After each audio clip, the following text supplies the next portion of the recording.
Hello అండి, నమస్తే. ఇప్పుడు ఇన్స్టెంట్ పాట్లో పెరుగు ఎలా తయారు చేసుకోవాలో చూపిస్తాను.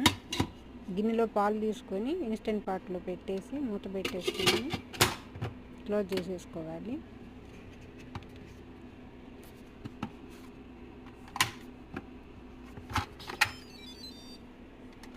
ఇప్పుడు యోగట్ అని ఉంటుంది కదా, యోగట్ నొక్కితే బాయిల్ అవుతుంది. మనకి బయట ఎట్లా కాసుకుంటామో అలా అదేవిధంగా బాయిల్ అవుతుంది అన్నమాట. అది యోగట్ నొక్కితే బాయిల్ వస్తుంది. బాయిల్ అవుతుంది. ఇప్పుడు బాయిల్ అవుతున్నాయి, పాలు చక్కగా కాగుతున్నాయి అన్నమాట.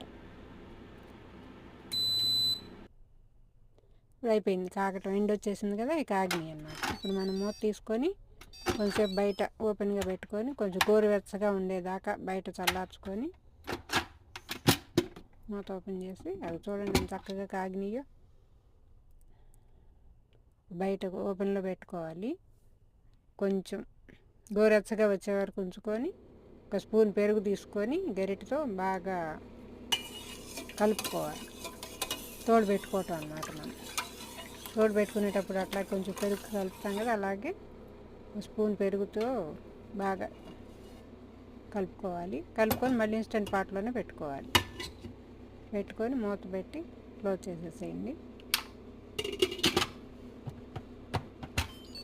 ఇప్పుడు మళ్ళీ యోగట్ నొక్కాలి. టైం సెట్ చేసుకోవాలన్నమాట. నాకు ఆల్రెడీ 4:30 గంటలకి సెట్ చేసే ఉంది.